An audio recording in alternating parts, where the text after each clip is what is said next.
भारतीय संस्कृति संसार की एक ऐसी संस्कृति है जो अपनी अलग ही पहचान रखती है।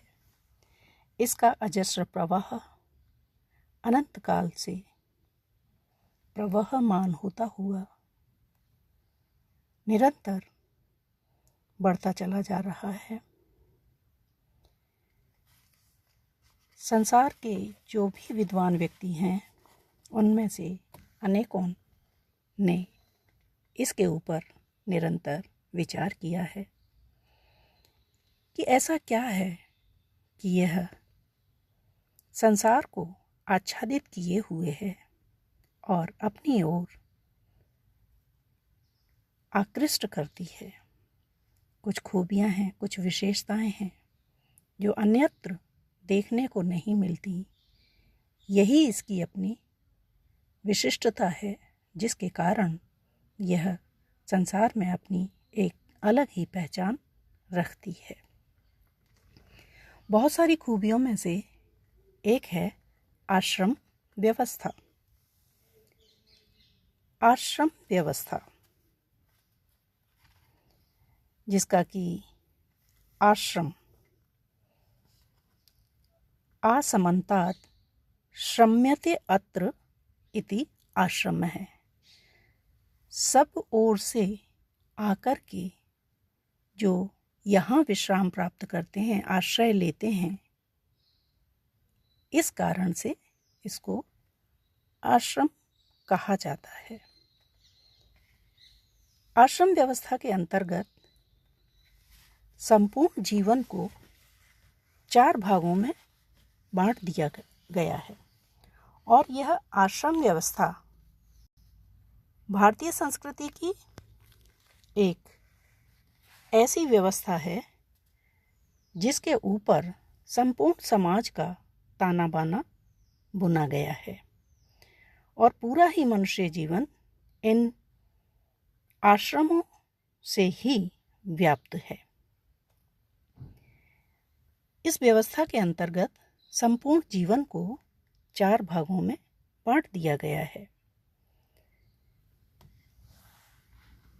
और उन चारों के अपने अलग कर्तव्य, जीवनचर्या निर्धारित कर दी गई है। मनुष्य की औसत आयु 100 वर्ष स्वीकार की गई है और 100 वर्ष के इस समय को ही 25 के अनुसार 4 भागों में विभक्त किया गया है। हालांकि वैदिक साहित्य में आश्रम व्यवस्था का कोई उल्लेख प्राप्त नहीं होता है। उत्तर वैदिक काल में इस दिशा में कुछ संकेत अवश्य मिलते हैं। इन आश्रमों का अभिप्राय यही था कि मनुष्य एक योजना के अनुसार अपने जीवन को व्यतीत कर सके। मनुष्य को संयमित, कर्तव्यशील, जिज्ञासु, पुरुषार्थी, अनुशासित और मोक्ष का अधिकारी बनाने हेतु आश्रम व्यवस्था की नींव रखी गई थी, जो अन्य संस्कृतियों में देखने को प्राप्त नहीं होती है। और उपनिषदों में सूत्र रूप में आश्रम व्यवस्था का निर्देशन इस प्रकार से प्राप्त होता है। ब्रह्मचर्य आश्रमं समाप्य गृही भवेत्, गृही भूत्वा वनी भवेत्, वनी भूत्वा प्रव्रजेत। अर्थात ये 4 काल हैं: ब्रह्मचर्य, गृहस्थ, वानप्रस्थ तथा संन्यास।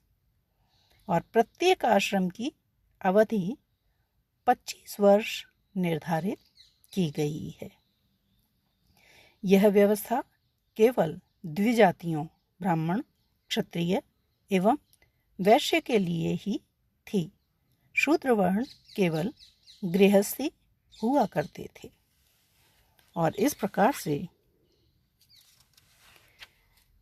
सर्वप्रथम जो आश्रम है वह है ब्रह्मचर्य आश्रम।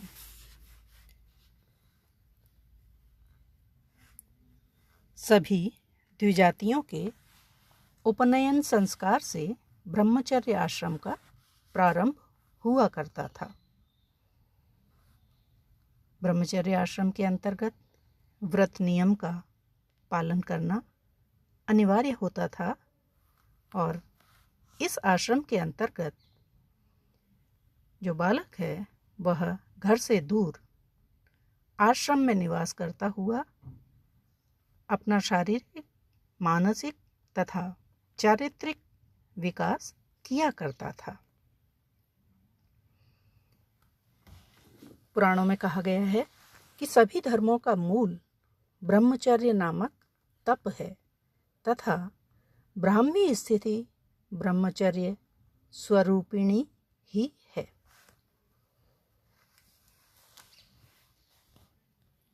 आश्रम की जो व्यवस्था है उसके अंतर्गत जो गृहस्थी है वह अपने पुत्र को गुरु के आश्रम में अंतेवासी के रूप में प्रवेश कराया करता था और जहाँ पर वह ब्रह्मचारी संयम पूर्वक रहते हुए नित्य प्रति स्नान करके गुरुवंदना करके तथा देवता, ऋषि व पितृतर्पण किया करता था और साथ ही यज्ञ कार्य का संपादन करना भी उसके लिए नितांत आवश्यक था।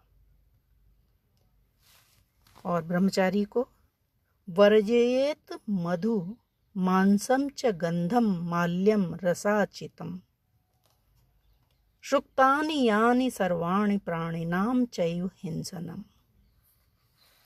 याज्ञवल्क्य की स्मृति में भी कहा गया है कि ब्रह्मचारी को प्रातः सायं सूर्य दर्शन से दूर रहना चाहिए,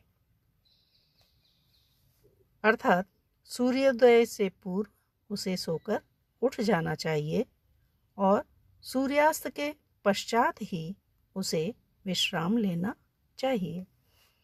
मधु मांसान जनोच्छिष्ट शुक्त स्त्री प्राण हिंसनम भास्कर आलोकन अश्लील परिवादी वर्जयेत। मधु मांस इत्यादि का परित्याग करे, स्त्रियों का परित्याग करे और अश्लीलता से दूर रहे, परिवाद में ना पड़े। ब्रह्मचारी को अभ्यंग, अंजन, जूतों, छतरी, काम, क्रोध, लोभ, नृत्य, गीत, वाद्य आदि से सर्वथा दूर रहना चाहिए। प्रतिदिन सदगृहस्थों से भिक्षा मांगकर लाए और अपना जीवन यापन करे। साथ ही जो प्राप्त भिक्षान्न है वह अपने गुरु को समर्पित कर दे और गुरु उसे जो भी प्रदान करें उससे ही वह सदैव प्रसन्न रहे। गुरु के आदेश का पालन उसके लिए परम कर्तव्य निहित किया गया था। आहूतश्च अप्य अधीयेत लब्धम चास्मै निवेदयेत हितम तस्य आचरेत् नित्यम मनोवाक् काय कर्म भी। सामान्यतः इस आश्रम में 25 वर्ष की अवस्था तक ही ब्रह्मचारी रहता था। इस आश्रम की समाप्ति पर समावर्तन संस्कार संपन्न किया जाता था, जिसके बाद ब्रह्मचारी गुरु को दक्षिणा देकर उनकी आज्ञा से गृहस्थ आश्रम में प्रवेश करने का अधिकारी हो जाया करता था। दूसरा आश्रम है गृहस्थ। समावर्तन संस्कार के पश्चात ब्रह्मचारी विवाह करने के बाद गृहस्थ आश्रम में प्रविष्ट हुआ करता था। 25 से 50 वर्ष की अवस्था इस काल के लिए निर्धारित की गई थी। इस आश्रम में निवास करते हुए वह धर्म इत्यादि का विकास करता था, प्रचार करता था। मनुस्मृति में कहा गया है कि जिस प्रकार वायु से आश्रम के सभी प्राणी जीवित रहते हैं, वैसे ही गृहस्थ का आश्रय लेकर के भी सभी आश्रमों के लोग अपने जीवन यापन के लिए गृहस्थी पर निर्भर हुआ करते थे। जिस प्रकार सभी नदी नाले सागर की ओर जाते हैं और उसमें समाहित होते हैं, उसी प्रकार से अन्य तीनों आश्रमों के लोग भी गृहस्थी के ऊपर ही निर्भर रहा करते थे। उन्हीं से भिक्षाटन के माध्यम से अपना लिए अन्न प्राप्त करते थे।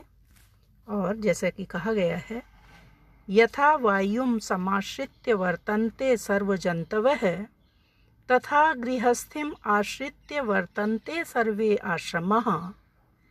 यथा नदी नदाः सर्वे सागरं यान्ति सर्वशः तथा गृहस्थिम आश्रित्य वर्तन्ते सर्वे आश्रमः। इस प्रकार गृहस्थी ही ब्रह्मचारी, वानप्रस्थी और सन्यासी के भरण पोषण, वस्त्र, भोजन आदि की व्यवस्था करता था। ऋण त्रय, ऋषि ऋण, देव ऋण और पितृ ऋण से मुक्त होने के लिए गृहस्थ जीवन अनिवार्य हुआ करता था। इस प्रकार से गृहस्थ जीवन का या गृहस्थ आश्रम को अन्य सभी आश्रमों में सर्वाधिक महत्व प्रदान किया गया है। तीसरा आश्रम है वानप्रस्थ। गृहस्थ आश्रम में रहते हुए गृहस्थी अपने समस्त उत्तरदायित्वों को पूरा करने के पश्चात वानप्रस्थ आश्रम में प्रवेश किया करता था और जिसकी समयावधि 50 से 75 वर्ष की आयु तय की गई थी। मनुस्मृति में कहा गया है कि इस प्रकार विधिवत स्नातक व्यक्ति गृहस्थ आश्रम को व्यतीत करके जितेंद्रिय व शुद्ध होकर वन में निवास करने वाला हो। एवं गृहस्थ आश्रमे स्थित्वा विधिवत स्नातको जनः वने वसेत्तु नियतो यथावत विजितेंद्रियः। और जब गृहस्थ देखे कि उसके पुत्र का भी पुत्र उत्पन्न हो गया है, तो फिर वह गृहस्थ का त्याग कर वानप्रस्थी हो जाए। गृहस्थस्तु यदा पश्येत व्यलीपलितम् आत्मनः अपत्यस्येव च अपत्यम तदा अरण्यम समाश्रयेत। तो इस प्रकार पुत्र के पुत्र का मुख देखने के उपरांत उसे वानप्रस्थी हो जाना चाहिए, वन में निवास के लिए चले जाना चाहिए। और वानप्रस्थ आश्रम गृहस्थ और सन्यास के मध्य का एक सेतु हुआ करता था। मानव जीवन को सांसारिकता एवं विषय भोग से मुक्ति दिलाने का यह सोपान था। संसार में रहता हुआ भी मानव इस आश्रम में अनासक्ति की ओर प्रवृत्त हुआ ज्ञान द्वारा पूर्ण मुक्त होने की स्थिति की ओर जाता था। और वह इस आश्रम में रहते हुए शारीरिक तपस्या के साथ साथ वेदों का अध्ययन, धर्म ग्रंथों का अध्ययन और धर्म का प्रचार प्रसार करने वाला हुआ करता था। 75 वर्ष की आयु प्राप्त कर लेने के पश्चात संन्यास आश्रम की अवधि प्रारंभ हो जाती थी। यह जीवन का अंतिम आश्रम था। इस आश्रम का जीवन बड़ा ही कठिन और विरक्तिपूर्ण होता था। इस आश्रम में रहते हुए व्यक्ति ब्रह्मचारी, अहिंसाव्रती, निर्द्वंद्व, सत्यनिष्ठ, क्रोधहीन और क्षमाशील होता था। वह जीर्ण शीर्ण या काषाय वस्त्र धारण करता था। उसके हाथ में सदैव दंड कमंडल हुआ करता था और जीवन यापन के लिए वह भिक्षा पर ही निर्भर रहा करता था। 7-8 घरों से ही वह भिक्षा प्रतिदिन ले सकता था। और मनु ने सन्यासी के नियम निर्दिष्ट करते हुए कहा है कि वह न मृत्यु न जीवन के विषय में विचार करता हुआ मृत्यु की भांति काल यापन करने वाला हो। और इस तरह से हम देखते हैं कि भारतीय ऋषियों ने आश्रम व्यवस्था द्वारा एक वैज्ञानिक जीवन जीने का ढांचा तैयार किया हुआ था और प्रत्येक व्यक्ति अवस्था के अनुरूप ही कार्य क्षमता से युक्त हुआ करता है और आयु के अनुरूप ही उसके अवस्थाएं निर्धारित कर दी गई थीं और उस अवस्था के अनुरूप ही उसे कार्य दिए गए थे। क्योंकि भारतीय समाज जो है वह कर्म की प्रधानता से भरा हुआ है, तो उम्र कोई सी भी हो लेकिन कर्म करना नहीं छोड़ना चाहिए। जैसा कि गीता में श्री कृष्ण ने कहा है, नियतम कुरु कर्म त्वम कर्म ज्यायो ही अकर्मणः शरीर यात्रा भी चैते न प्रसिद्धेत अकर्मणः। तो इस प्रकार मनुष्य को निरंतर कर्म करते रहना चाहिए। इसलिए अवस्था कोई सी भी हो परंतु उस अवस्था के अनुरूप ही कर्तव्य नियत किए जाने के लिए यह आश्रम व्यवस्था सर्वथा बहुत ही उत्तम व्यवस्था कही जा सकती है।